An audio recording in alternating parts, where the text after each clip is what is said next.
Chapter 1. Introduction. The Constitution of any country serves several purposes.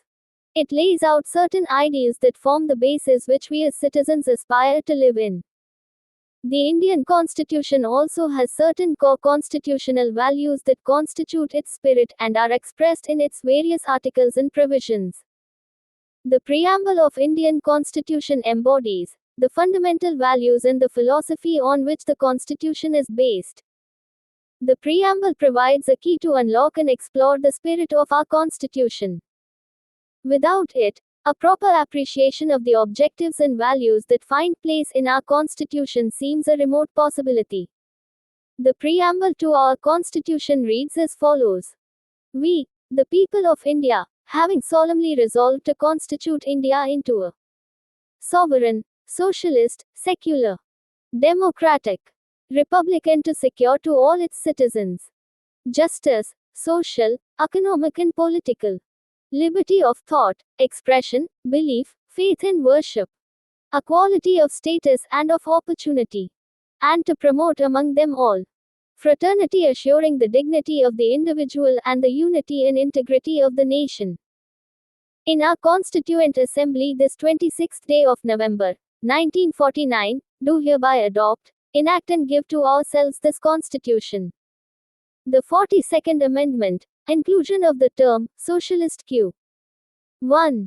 The 42nd Constitutional Amendment Act, 1976 amended the preamble and changed the description of India from sovereign 1.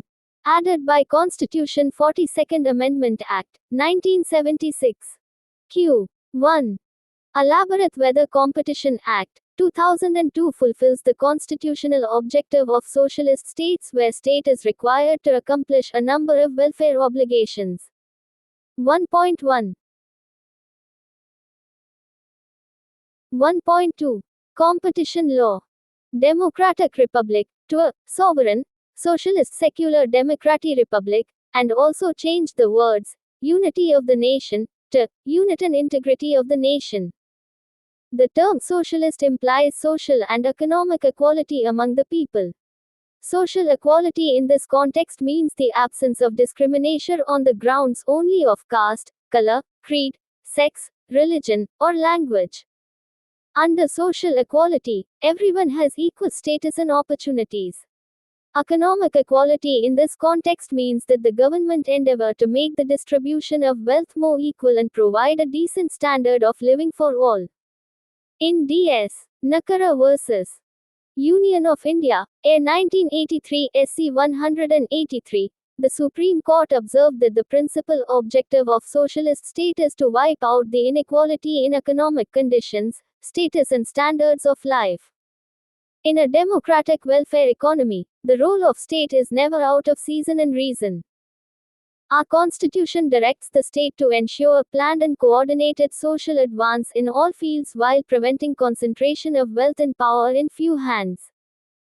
The socialist model of development is well reflected in the directive principles of state policy which direct the state to perform its obligations in order to achieve economic and social justice. Constitutional aspect of elimination of concentration of wealth and distribution of resources, Articles 38 and 39. The makers of the Indian Constitution, being aware of the potential dangers of concentration of economic power, laid down certain principles in Articles 38 and 39 of the Constitution, to impress upon the governments of the country about the need of fighting this danger. Articles 38 and 39 of the Constitution of India mandate, inter alia, that the state shall strive to promote the welfare of the people by securing and protecting as effectively as it may, a social order in which justice social, economic and political shall inform all the institutions of the national life, and the state shall, in particular, direct its policy towards securing 1. That the ownership and control of material resources of the community are so distributed as best to subserve the common goods. Article 39, b, and 2. That the operation of the economic system does not result in the concentration of wealth and means of production to the common detriment. Article 39, c.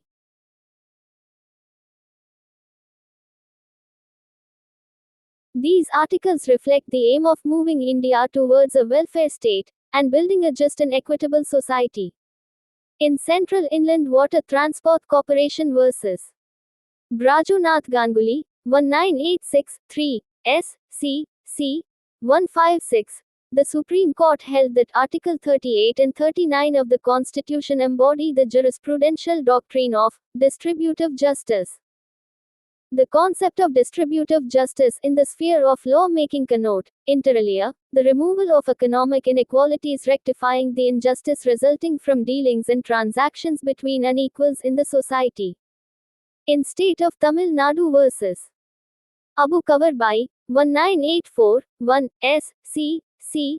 516, the court upheld the validity of a law enacted for the nationalization of transport services in the state on the ground that it was for giving effect to the directive principles contained in Article 39, B, and C. A nationalization scheme meant for the purpose of distribution or preventing concentration of wealth, as in the instant case, must have sufficient nexus to attract the operation of Article 39, B, and C. The Tamil Nadu Act is valid as it observes nationalization policy. In State of Karnataka vs. Ranganatha Reddy, A 1978 SC 215, a 9-judge bench of the Supreme Court observed as follows with regard to Article 39, B, of the Constitution. One of the principal aims of socialism is the distribution of the material resources of the community in such a way as to subserve the common good. This principle is embodied under Article 39, B, of the Constitution as one of the essential directive principles of state policy. The key word is distribution and the genus of the article, as it fulfills the basic purpose of restructuring the economic order. Each word in this article has a strategic role and the whole article is a social mission. It embraces the entire material resources of the community. Its task is to distribute such resources. Its goal is to undertake distribution as best to subserve the common good. It reorganizes by such distribution the ownership and control. In Reliance Natural Resources Limited vs. Reliance Industries Limited, 2010-7 S.C. C. 1, the Supreme Court observed as follows. The Constitution of India postulates that monopolies, created by an inequitable distribution of resources and their concentration in the hands of the few, are inimical to democracy. Consequently, Article 39, B, of the Constitution should be construed in light of Article 38 of the Constitution and be understood as placing an affirmative obligation upon the state to ensure that distribution of material resources of the community does not result in heightening of inequalities amongst people and amongst regions. From above discussion, it becomes clear that the Constitution of India mandates the state to direct its policy towards securing that the ownership and control of material resources of the community are so distributed as to best subserve the common goods, and that the operation of the economic system does not result in concentration of wealth and means of production to the common detriment. Thus, state intervention is necessary to some extent in India to eliminate concentration of wealth and to effect distribution of resources in equitable manner. After independence, the Indian government assumed a greater role for overall development of the country by laying down policies which aimed at achieving a socialistic pattern of society which promotes equitable distribution of wealth and economic powers. However, the ghost of British had influence on the policy framework of the government, and thus, the system of control restricted freedom of entry into industry, which led to concentration of economic power in the hands of a few individuals and business groups. After this, government appointed the Monopolies Inquiry Committee, MIC, in 1964 to investigate the extent and effect of concentration of power in the private sector and to suggest necessary legislative or other measures in the light of findings. The Commission in its report held that there was concentration of economic power in the hands of few industries and they indulged in monopolistic and restrictive trade practices. Further, big businesses were at an advantage in securing industrial licenses to open and expand in the takings. It intensified concentration as the government did not have adequate mechanism to check it. Following this, Parliament passed Monopolies and Restrictive Trade Practices (MRTP) Bill in 1969 to check concentration of economic power, control the growth of monopolies and prevent various trade practices detrimental to public interest. The bill received the assent of President and came into force on the 1st of June 1970. Thus, the MRTP Act, 1969, India's first competition law, came into force in India on the 1st of June 1970. The legislation ruled for 33 years, but after liberalization of Indian economy in 1991, many provisions of the Act became obsolete, like there was no provision to control mergers and acquisition. Thus, Government of India appointed a committee under the chairmanship of S.V.S. Raghavan to assess the relevance of MRTP Act and to suggest a full-fledged competition law in India.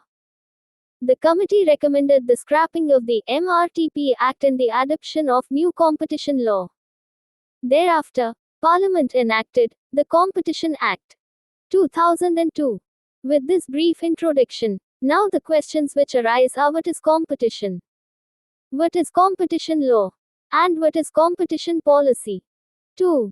Article 39(b) of Constitution of India. 3. Article 39(c) of Constitution of India. What is competition?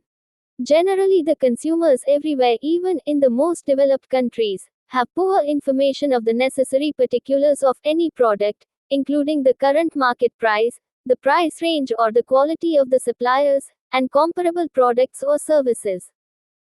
Suppliers, who over a period of time, have acquired, on account of various factors, the power to manipulate the market, do everything in their power to prevent the development of a market that is free from interference.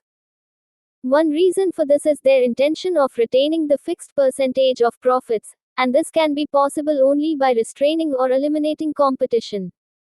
Eliminating competition altogether is their objective. So, competition means a struggle or contention for superiority, and in the corporate world, the term competition is generally understood to mean a process whereby the commercial enterprises compete with each other to win over, secure customers for their products and services, and in the process outsmart each other and even eliminate the rivals. Competition in a commercial sense is a situation in a market in which firms or sellers independently strive for the buyer's patronage in order to achieve a particular business objective, for example, profits, sales, or market share. 5. In simple word, competition is the process of rivalry among the producers to enhance profit and to attract more customers or to get the patronage of consumers. Thus, competition represents reverse position of monopoly. Why competition? Competition encourages enterprises to be innovative and bring out new goods and services for the benefit of consumers. It helps the consumers to widen their choice. It enables consumers to buy the goods they want, at the best possible price. Further, competition puts producers or manufacturers under constant pressure to offer the best possible range of goods and the provisions of services at the best possible prices, because if they don't, consumers have the choice to shift to interchangeable or substitutable goods. The benefits of having competition in the market are lower prices, better products, wider choice, and greater efficiency than those existing under conditions of monopoly. 6. 4. Pratima Singh, Dissertation on Anti-Competitive Agreements Underlying Concepts and 5 Principles under the Competition Act, 2002. World Bank, 1999, available at web links. Last accessed on August 5, 2017. 6. Kulpreet Kaur and Harinder Pal Singh Bhula, Growth of Competition and Related Laws in the European Union and India, Lex Witness, August, 2010, page 8. The positive effects of competition are well illustrated by the recent experiences in India in several sectors such as telecommunications, automobiles, newspapers, and consumer electronics, where there has been a fall in real prices, tariffs, and marked improvement in the quality of goods, services. However, In their pursuit to outdo rival enterprise, some producer or manufacturer either adopt fair means, producing quality goods, being cost efficient, adopting technologies, etc., or indulge in unfair practices, using restrictive business practices such as predatory pricing, exclusive dealing, tide selling, collusion, cartelization, abuse of dominant position, etc. In order to check such unfair practice, the competition law comes in picture. What is competition law? Competition law is a law designed to protect business and consumers from anti-competitive behavior of producers. The producers or manufacturers can be multinational or domestic companies, wholesalers, retailers, or even the neighborhood shopkeepers. Thus, competition law is the tool through which the government controls and regulates the producers, players in the market. Most competition laws seek to increase efficiency, enhance consumer welfare, ensure fair trading, and prevent abuse of market power.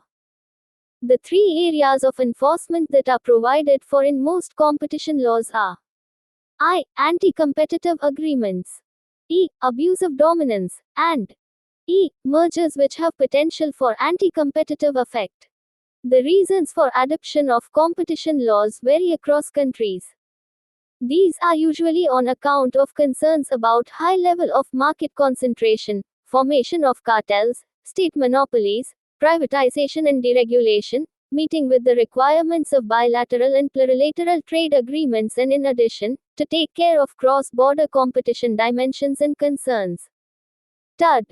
A strong competition law can provide a solution by preventing anti-competitive agreements and improving economic efficiency and consumer welfare. It can be concluded that the twin objective of competition law is to protect consumer welfare as well as the economic freedom of market players. Competition law has grown at a phenomenal rate in recent years in response to the enormous changes in political thinking and economic behavior that have taken place around the world. Competition law is now applied to many economic activities that once were regarded as natural monopolies or the preserve of the state. 7. Rick HARDW his H and David B. Ilevy, COMPA tissue NLAWOX4 RDU NIV AR SIT YPRASS. Telecommunications, energy, transport, broadcasting, postal services, sports, media etc. Thus, competition law touches every sector of the economy. In India, in order to eliminate practices having adverse effect on competition, promote and sustain competition, protect interests of consumers, and to ensure freedom of trade in markets in India, the Competition Act, 2002 was enacted. This act moved away from the earlier emphasis of curbing monopolies to a more particular and directed approach, i.e., towards promoting competition and thereby increasing efficiency, innovation, and competitiveness. The Competition Act, 2002, provides a formal and legal framework for ensuring competition and contain following ingredients. First, it prohibits all anti-competitive agreements at horizontal and vertical level which restricts competition and cause consumer harm by way of allocating markets, limiting production, distribution of goods and services, and fixing prices higher than normal. Second, competition law regulates the abusive behavior of a dominant firm, who may set unfair and discriminatory conditions, distort competitive structure of market, and makes consumers accept its terms and conditions. Third, to safeguard competition market, the competition law regulates the mergers and acquisition of large corporations. What is competition policy? In simple words, competition policy means government measures, policies, statutes, and regulations including a competition law, aimed at promoting competitive market structure and behavior of entities in an economy. The World Trade Organization, WTO, defines competition policy as the full range of measures that may be used to promote competitive market structures and behavior, including but not limited to a comprehensive competition law dealing with anti-competitive practices of enterprises. The competition policy is regarded as genus, of which the competition law is species. Competition law provides necessary powers to the Competition Commission to enforce and implement the competition policy. 8. IBAD. 9. CCI 1. CCI Annual Report 2011-12, pg. All government policies that affect the functioning of markets. Trade policy, industrial policy, disinvestment policy, FDI policy, fiscal policy, IPR policy, labor policy, others. Competition policy, a broad concept that seeks to harmonize all government policies. Competition law. Fig. 1. Competition policy viz. Competition law 10. Competition policy is intended to promote efficiency and to maximize consumer, social welfare. It also helps to promote creation of a business environment which improves static and dynamic efficiencies, leads to efficient resource allocation, and in which abuse of market power is prevented, curbed. Competition policy essentially comprises two elements. The first involves putting in place a set of policies that promotes competition in local and national markets, which includes a liberalized trade policy, openness to foreign investments, and economic deregulation. And the second comprises legislation, judicial decisions, and regulations specifically aimed at preventing anti-competitive business practices and unnecessary government interventions, avoiding concentration and abuse of market power, and thus preserving the competitive structure of markets. This element is referred to as competition, antitrust law. 11. The aim of competition policy in the economy of a country is to ensure fair competition in the market by way of regulatory mechanisms. It is not intended to create restrictions or constrictions that may be detrimental to the growth of the society. Its focus is the avoidance of market domination by a handful through different modes such as price fixing or market sharing, cartels, and undue concentration. It also aims at promoting competition as a means of market response in consumer. 10. Pradeep S. Mehta and Manish Agrawal, Time for Functional Competition Policy in Law in India. Kutch Center for Competition, Investment and Economic Regulation. 11. Alice Pham, Competition Law and Intellectual Property, Controlling Abuse or Abuse Control, Kutch International. Preference so as to ensure effective and efficient allocation of resources and to create an incentive for the economy for innovation.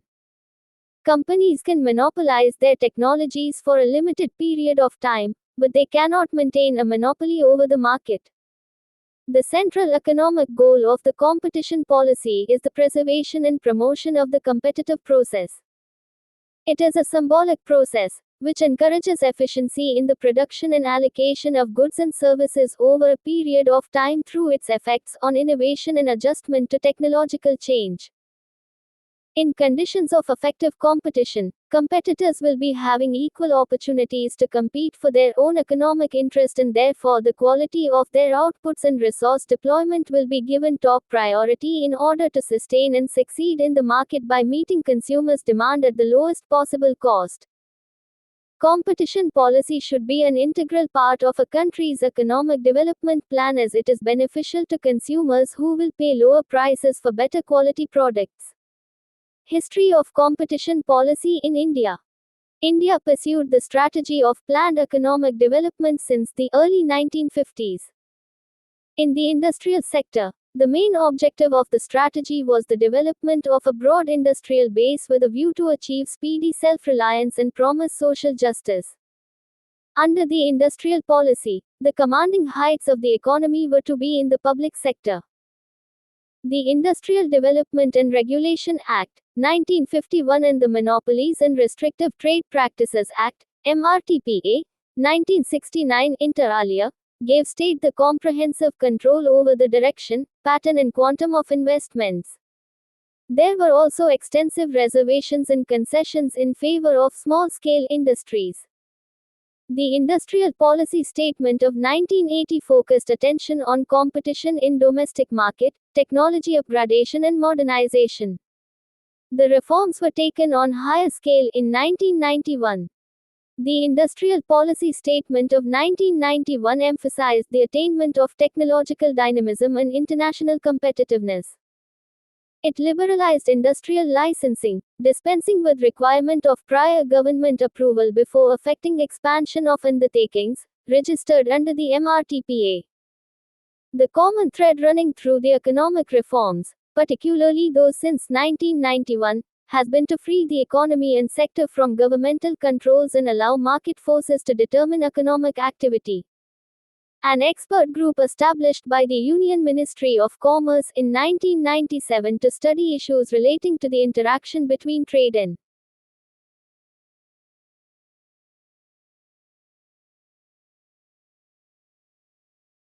competition policy, including anti-competitive practices in effect mergers and amalgamations on competition, had suggested the need for a new competition law.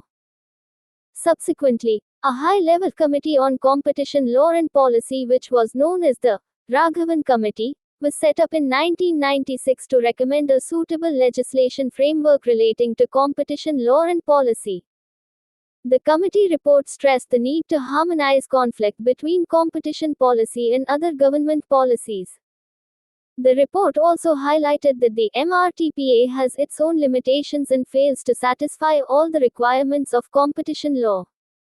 The committee recommended enactment of a new Competition Act and an enforcement authority. The committee observed that competition law must emerge out of a national competition policy, which must be evolved to serve the basic goals of economic microform by building a competitive market economy. A need for drafting NCP was recognized in the mid-term appraisal of the 9th Plan. It was emphasized in the plan that the NCP is important in protecting and promoting consumers' interest in society's welfare and improve competitiveness of domestic industry. During the mid-term appraisal of the 10th Plan, it was recognized that there is an urgent need for articulating a national competition policy, NCP, in India, which should fully reflect the national resolve to accelerate economic growth, improve both the quality of life of the people of the country, national image and self-esteem. It further noted that NCP would bring about a competition culture amongst economic entities to maximize economic efficiency, protect consumer interests and improve international competitiveness. The Planning Commission, in the context of the formulation of 11th Plan, constituted a working group on competition policy. The working group suggested a need for the government to adopt a broad-based, overarching and comprehensive NCP to promote coherence in the reform process. Establish uniform competition principles across different sectors. And harmonize all other policies keeping in view the competition dimensions. Finally, in 2011, government formulated a national competition policy, with a view to achieve highest sustainable levels of economic growth, entrepreneurship, employment, higher standards of living for citizens, protect economic rights for just, equitable, inclusive and sustainable economic and social development, promote economic democracy and support good governance towards ensuring inclusive growth. Relation between competition policy, competition law and economic development. Q2. Although competition law and competition policy are often used synonymously, but both are distinct concepts. The distinction between these two terms as per the Tariff Commission of the Republic of Philippines is as follows. 12. Competition law refers to the framework of rules and regulations designed to foster the competitive environment in a national economy. It consists of measures intended to promote a more competitive environment as well as enactments designed to prevent a reduction in competition. Competition policy, on the other hand, broadly refers to all laws, government policies and regulations aimed at establishing competition and maintaining the same. It includes measures intended to promote, advance and ensure competitive market conditions by the removal of control, as well as to redress anti-competitive results of public and private restrictive practices. Thus, competition law is a subset of competition policy. Besides encompassing the law, competition policy includes sectoral regulatory laws and the various government policies that enhance competition and consumer welfare. Competition law is, therefore, quite narrow in its scope, whereas competition policy is broad and comprehensive. 13. Competition law and policy relates to matters of competition and competitiveness so that goods and services are sold at competitive prices and the consumers have a choice as to the products they wish to purchase. Competition policy is a comprehensive approach which shall guide all other policies of the government not just at the level of the central government but also at the level of the state governments and at the level of other instrumentalities of the state to bring in efficiency in the economy by correcting systemic disorders. On the other hand, the competition law is a part of the competition policy framework which has been specifically legislated to regulate the anti-competitive behavior of the firms, thereby investigating and punishing such negative behavior by the participants of the market. The goal of competition law and policy can be equated with that of political democracy, i.e., maximization of public welfare. Many times, competition law is regarded as the economic facet of the democratic structure. The Supreme Court in Competition Q. 2. Discuss the relation between competition law and competition policy. Elaborate the relation between competition law, competition policy, and economic development. D.U. LL. B. 2017. 12. Republic of the Philippines. Tariff Commission Compaction Law and Policy available at 13.08.2017, www. Tariff Commission. Gov. ph. Compel at HTML greater than, last visited on 13. Cuts International, Competition and Regulation in India, 2007. Commission of India v. Steel Authority of India Limited and others, observed as follows.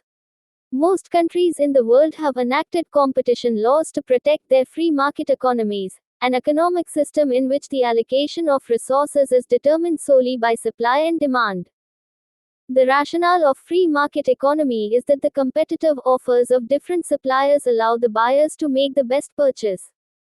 The motivation of each participant in a free market economy is to maximize self-interest, but the result is favorable to society.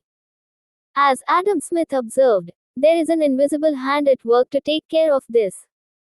It is said that in the globalization era, competition is necessary for developing countries to obtain the benefits promised by trade liberalization and privatization.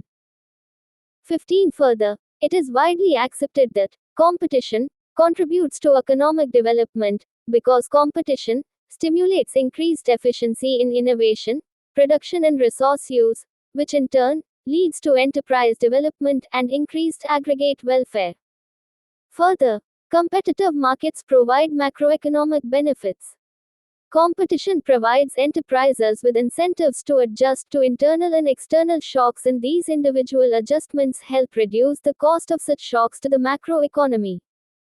Draft National Competition Policy, 2011. In 2011, the Indian Ministry of Corporate Affairs constituted a committee for framing a national cooperation policy. This committee took feedback from various stakeholders, including chambers of industries, corporations, law firms, and members of civil society, and subsequently issued a draft national competition policy statement, which aimed at integrating principles of competition in various economic policies of the government and, thereby, promoting a competitive market structure in the economy. The draft policy also aimed at promoting good governance by bringing in greater transparency and accountability. It contemplated that where a separate regulatory arrangement is set up in different sectors, the functioning of the concerned sectoral regulator should be consistent with the principles of competition as far as possible, and there should be an appropriate coordination mechanism between the CCI and sectoral regulators to avoid overlap in interpretation of competition-related concerns. Further, any deviation from the principles of competition should be made only to meet desirable social or other national objectives, which should be clearly spelled out. The following initiatives were proposed as part of the draft policy. 14. 2010, 10 SCC 744. 15. Amit Singh, Competition Law and Policy, Indian Context.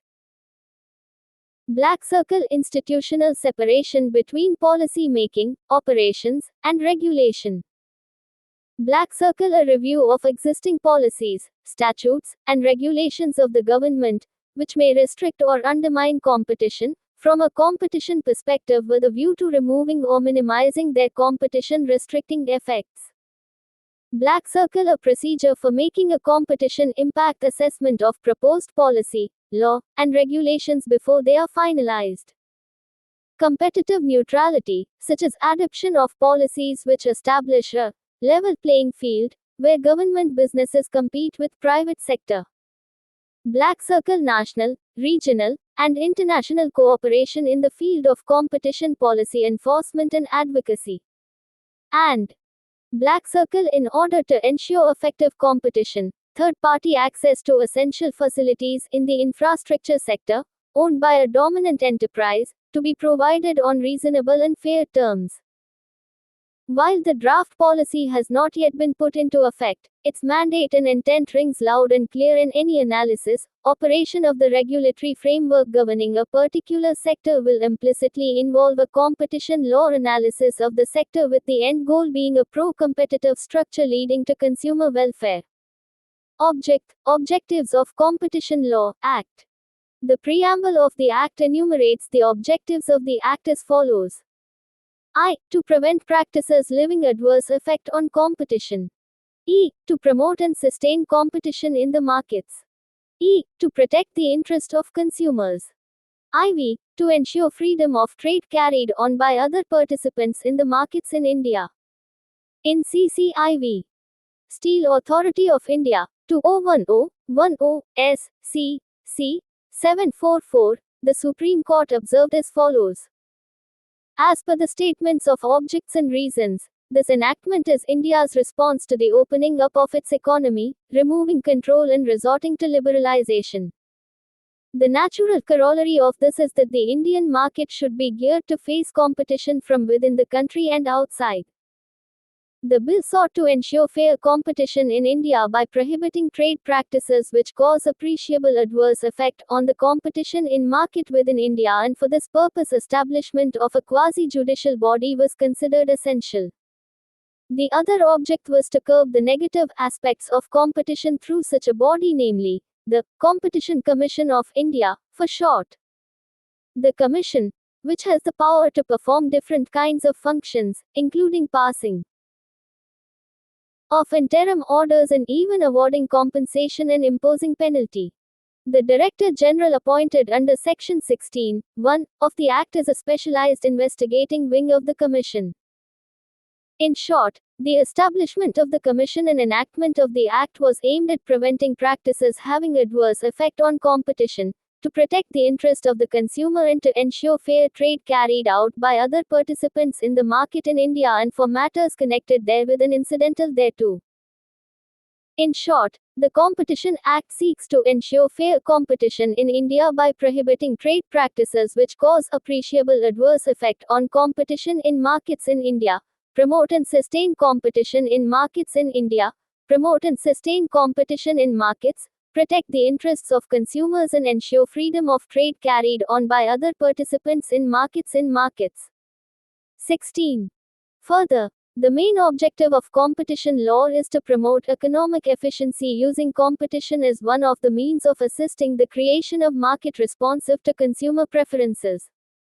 The advantages of perfect competition are threefold.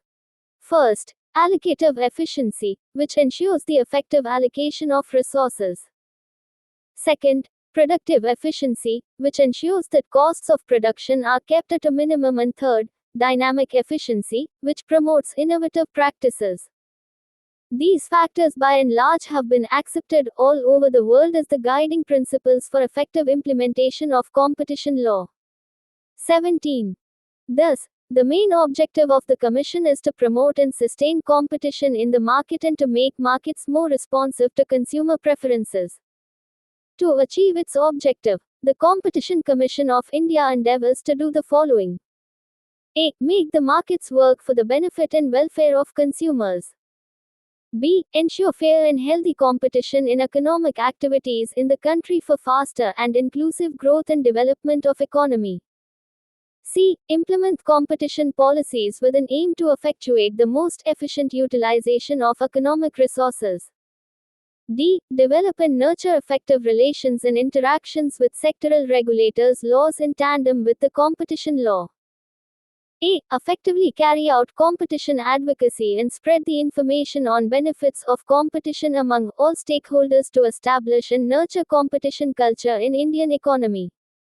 16.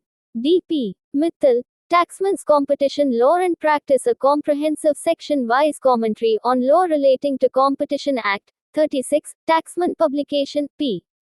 Limited. New Delhi, 2011. 17. CCI, Annual Report 2011-12, p. 2.